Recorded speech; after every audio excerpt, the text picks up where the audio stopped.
Firstly, congratulations on an amazing piece of filmmaking. It's I don't know. I mean, you guys have just seen it. It sits with you in a really strange way, particularly after, during and after. I guess that even when you first told me about it a long time ago about the film, I just wanted to know, like, where does a film like this come from? Where's the story from? Well, it's a good question. It's a question I usually have no idea how to answer, but for this one, it was a very clear inspiration. So I remember when I found that inspiration, I was really glad because I would be able to know how to answer this question. But the inspiration came from an article that my co-writer Sarah found, and it was an article about child assassins in Colombia. And it was a really intimate portrait of these boys and girls' lives. And it really disturbed us, it moved us. These kids had just absolutely a kind of no emotional connection to the enormity of their actions. And they were talking about what they were doing with a sense of pride, like they just, completed a maths test successfully. And that really disturbed us. And all our films are kind of sparked by an image. And in this case, it was the image of a child gunning down a man, being this incredibly bizarre, surreal, absurd image. And that was the launching pad to start writing the film. With that idea of having kids surrounded by this, horrific practice, which is a real world thing that you're talking about, I guess this film lives and breathes on its atmosphere. It is a tonal experience as much as it is a narrative one.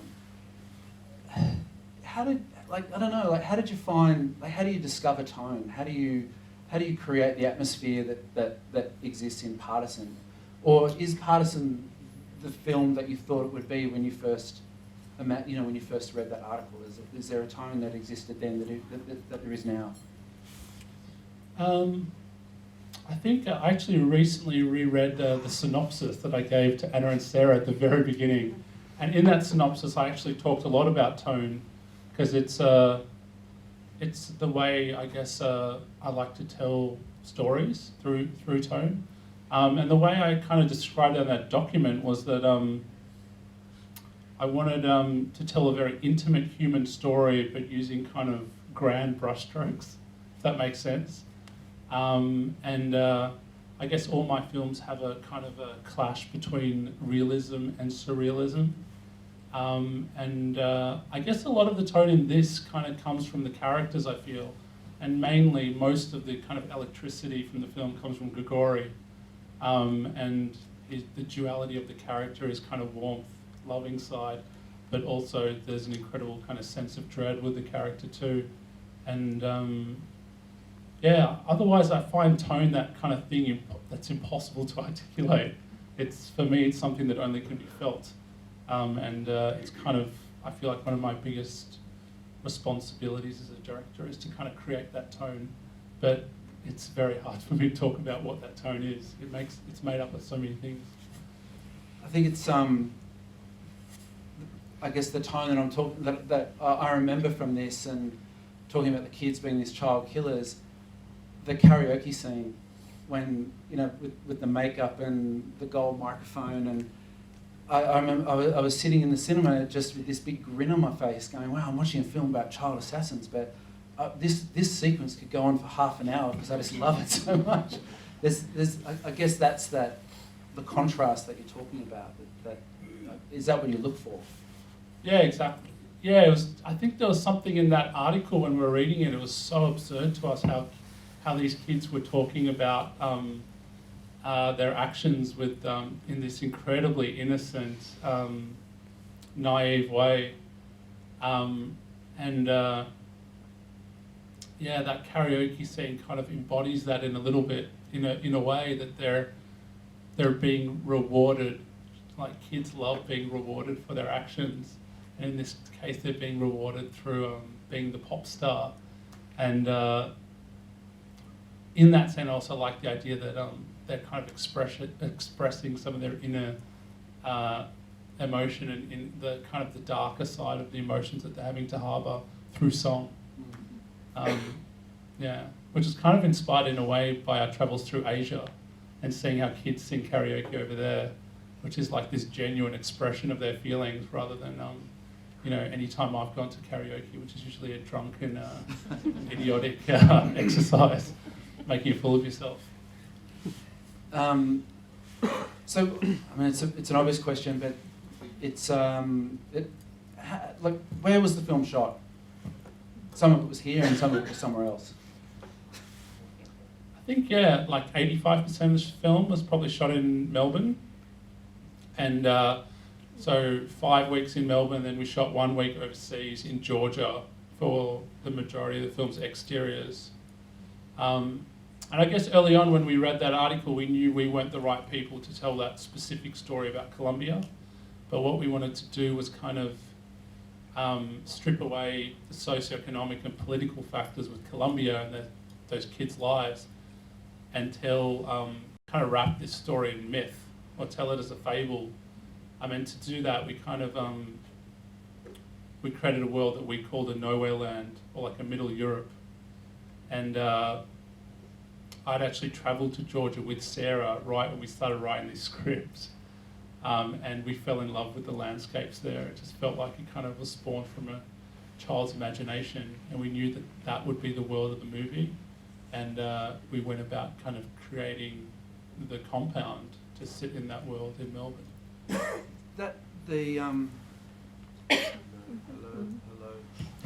Hello.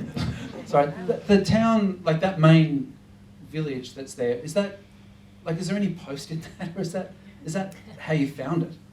Is that a real place? It's basically a real place, yeah. Wow. So we definitely, I scouted on 2 trips, all of Georgia, and then the DP Jermaine also went back to Georgia by himself and scouted the whole country again. And it's probably not the best, tourist piece of tourism for Georgia, but Georgia's actually quite beautiful, but we focus on kind of the more dire and ugly parts. But we did a bit of post-trickery, like adding more buildings than there were, but it was essentially, that's how it was. And one of the craziest things there was no people. There was just these landscapes with just absolutely no human life. And I kind of like that. I like that idea too. Had they left, or were they like it was just? That's just like people inside because it looks so bloody cold. Or like I couldn't figure it out. I think they were inside. What do you think? They're kind of they occasionally emerge from bushes every now and then. It's like we thought it was this kind of desolate kind of area, and then suddenly all these men would emerge from the bushes, and you're like, where did they come from? So it was this really weird. Yeah. They hung out in groups in black leather jackets. Yeah. Sounds like karaoke bars.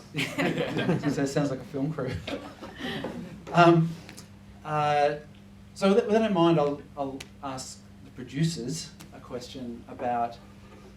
Well, you guys are Australian producers, and Ariel's an Australian filmmaker, but this is in some ways, I guess, the most un-Australian film I've seen. And in a really amazing way, in a beautiful way. I'm just wondering, I don't know, like, how do you approach a film like this, particularly in the way that it's being presented to an Australian cinema audience, and do you take that in consideration with your marketing? And I don't know, is it an advantage for it not to look or smell Australian?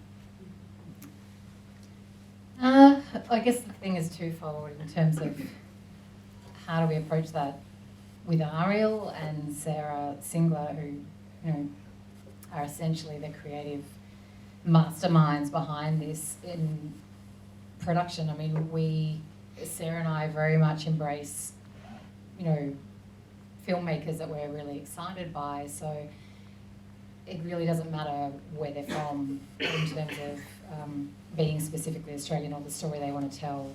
And we had seen Ariel's short films, and it was very clear from them that, none of them are in the English language, and they have this incredible, unique ambition to them that is not at all identifiably Australian, that we gravitated to. And so it's not really, from a production creative point of view, it's sort of non-specific. And Sarah and I then do our best to kind of support that vision and alongside, the various obstacles that do exist as far as the commercial financing kind of side of things. But from the marketing point of view, it was something that we definitely all discussed. I mean, it's obviously, for better or worse, a continual point of conversation is this thing of Australian films and non-Australian films. And we did definitely talk about it with our distributor Madman, and we acknowledged very, upfront, right from the go-get, that, this is obviously not identifiably Australian, so why label it that? I mean, Sarah and I kind of are a little adverse to labelling stuff anyway, or pigeonholing it and just letting something become what it is and, be marketed, I guess, for the material and the film that it is. But we did have the discussion, is it better that this is just not seen as identifiably Australian when it's not? And I guess we did gravitate towards that more, and we thought, well, let's not force that. Let's just, show it as it is, and it is inherently more European than not. And so we rolled with that, really. It's great. I like it because it, I don't know, it's surprising. It's surprisingly, and from a craft point of view, like you said, however much percent of the film is made here, and yet it feels like you're on the other side of the world, wherever it is, or it just feels like you're in the world somewhere. So Vincent Cassel is amazing, but I'm really interested in Alexander, the boy, like how you found him, and I guess finding how old is he? He was 11 when we started shooting, and he turned 12, just like the character through the shoot. So how do you find a kid who can match Vincent Cassel's, enigmatic charisma on screen? Well, yeah, it was by far the most kind of terrifying part of the process, was trying to find that kid, because, in a way you kind of write these characters totally naively, and then you're like, oh, shit, we've got to actually cast someone to play this role. But I guess we just threw a net as wide as we could and tried to see as many kids as we could. The difficult thing with this film was that we're looking with kids with non-Australian accents to fit into the world of the movie. So that kind of limited things a little. But we ended up finding Jeremy very late in the process. He was one of the last characters we cast, and he was in Sydney. We found him through his school, which was a French language school. And he just kind of responded to Alison Meadows, the casting agent's kind of advertisement at the school, and he just came in for an audition, and we saw his tape. And I was in Melbourne, and I watched his tape, and it was filmed on this really kind of cruddy camera, but his eyes just kind of popped through the screen. And he was just he held himself with this stillness and maturity. I'd seen a lot of kids by then, and he just felt totally unlike anything I'd seen. So I was instantly intrigued. And I remember clearly Alison asked him to do something, and Jeremy was like, no, I don't want to. And I was like, I like this guy. I guess one of the most memorable scenes for me watching the film was the scene where Alexander is, watching Grigori tell the lie about, I can't remember the boy's name. Leo, what happened to poor Leo. And it's just that single shot on Alexander, and that tear wells in his eye and it falls, and that's amazing to capture something like that. For a non-actor, for a kid, I don't know, for any actor to sustain that moment uninhibited, without editing or without anything to help it along. Was that something you talked about, or was that was it written? He stares at Grigori while he tells a fib, and 40 seconds later a tear happens. Was that a beautiful surprise on the day? No, our script was very descriptive, and it did say in the script that he cries, or he sheds a tear. And to be honest, this is the absolute truth. Jeremy came that day, and he before each day he had read the scene that he had to do. So it said it in the script that he has to cry. And he just came on set with the mindset that he was going to do it. And I started talking to him about the scene. I could just tell he was not with me. He was just like, wanted to go. And I said, should we just go for one? And we just shot. And he did that on the first take. So that was the first take we shot. And he just knew what he had to do and he just did it. Amazing. I know, yeah, there's a lot of great actors in the world who couldn't do that.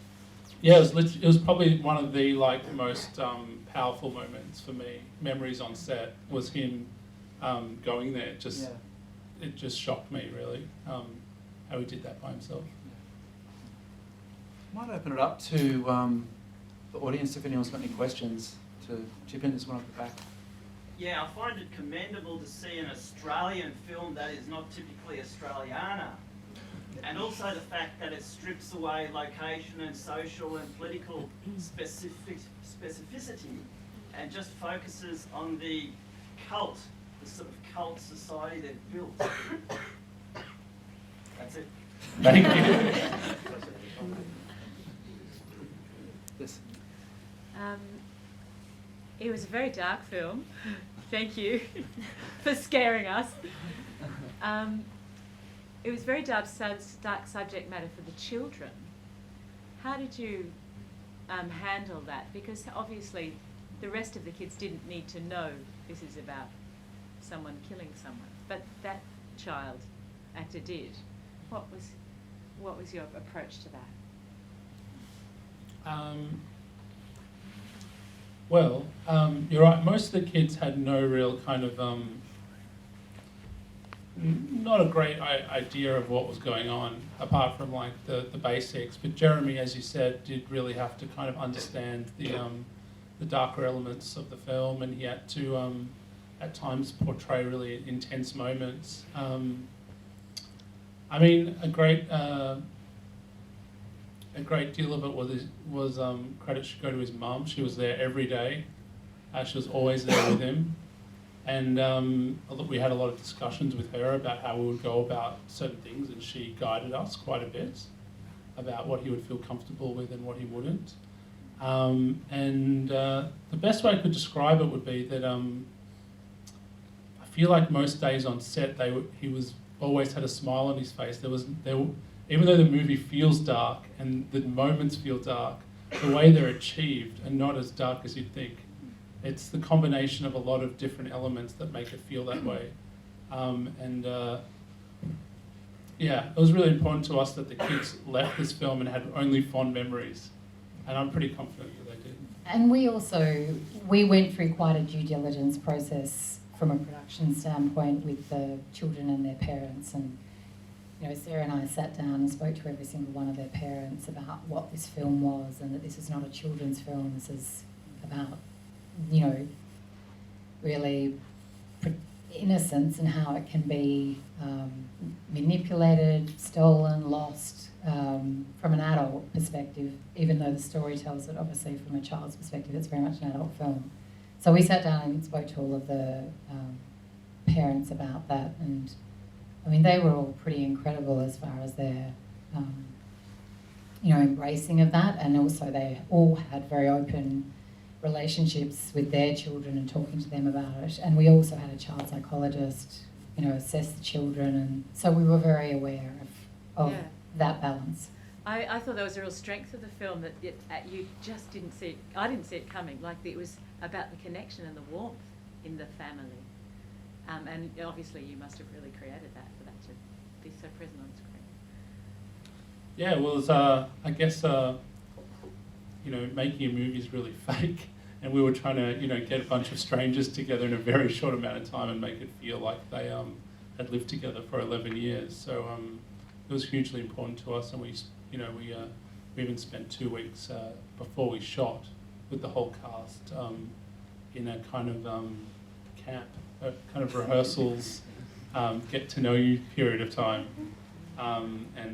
think that helped the kids and the mothers and everyone kind of become. And I think we really underestimated what 15 children under the age of 12 looks like for 5 weeks on set. I think we had absolutely no idea. It was chaos. And I think chickens. it was more Kids about... and chickens. Yeah, and it was more about the crew going, holy shit, what have we said yes to, and how do we make this work? I was surprised at the beginning that to hear it in English, because the atmosphere of the film was so European, and to hear that you actually have made your other short films have been foreign language ones. What language have you used for? Well, I made a film called Young Love, and it was in Hungarian. It was in Hungarian. It didn't have subtitles. I wanted to make a film where you couldn't understand what the majority of people couldn't understand what the characters were saying, but hopefully you did understand what they were saying. So I chose Hungarian because it sounds funny. But then my other short film was in Russian, and that one I actually wanted to do in English. I wanted to do it with Australians, but the dialogue that I was writing was just like way too poetic and way too melodramatic for Australian men to deliver. It just seemed ridiculous. But on the opposite side of things, it felt very natural for Russians to be delivering. And my family's Russian, so I speak Russian. So that Hungarian and Russian, and then this one's like ESL, I guess. I really like the fact that anyone could have made the film, finding them sufficiently brilliant like you are. And I wonder how much the sound design helped create the atmosphere, and when did you start thinking about that? Yeah, it's huge. Glendyn and I were just talking about sound and how much how important it is to me as part of the storytelling. I was lucky enough on this that Rob, the sound designer who also mixed it, started designing while we were editing. So during the edit, he was kind of developing background kind of atmospheres and drones and mechanical kind of sounds that we would put into the edit, and then once we finished editing, he only built upon that. But the cool thing was also that the composer, Daniel, who came on quite late, when he watched the film for the first time, he watched it with all Rob's sound design in there. And that actually provided great inspiration for him for what he would do and how it would sit with these great kind of atmospheres and dread-filled drones that Rob was working with. I love that when you can't tell the difference between sound design and music, and it just effortlessly kind of ebbs and flows and swells throughout a film. Congratulations on making a wonderful film that just happens to be Australian. But will it be eligible for the FAI Awards? And if Yes, it is very much an Australian film. If it is, good luck. Yeah, thank you. Someone at the back there. You mentioned before that there was a bit of a clunky connect between your surreal and the real. For mine, it's seamless. Like they're just together. It just washes through you, and it will stay with me for weeks now. And I'm glad someone asked about the sound design, because there are frames where, and it's so sparse on dialogue, everything is so sparely and beautifully, carefully done. When you were shooting and you had done takes, like the shot that exemplified it for me was the corridor where Alexander is preparing his gun, and he's completely out of frame. You just open on the corridor, and then we just hear the sound of the preparation, and then he comes up into frame. So had you that was on your storyboard, you designed that was going to happen? Is that the way you thought of that? Because it happens all the way through the film, and it's just delicious. It's just extraordinary. Yeah, I guess moments like that are kind of conceived on the day and kind of inspired by the space, and it just felt like that kind of hallway was so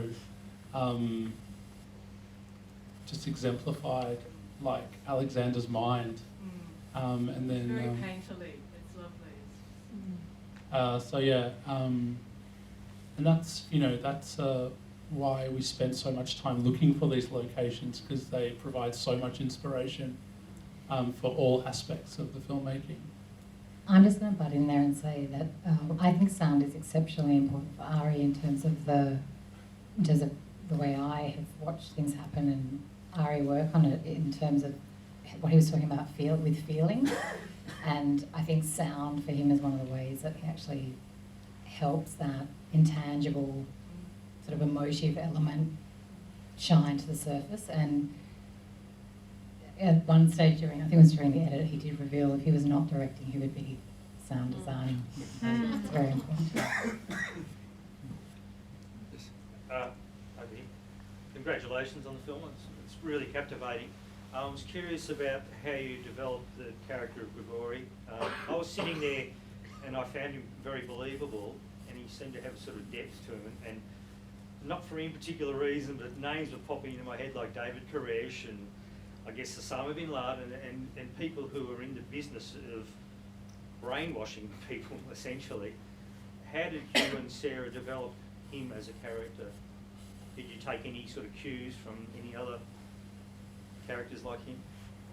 Well, we probably just modelled him very much on my own dad. That's a joke.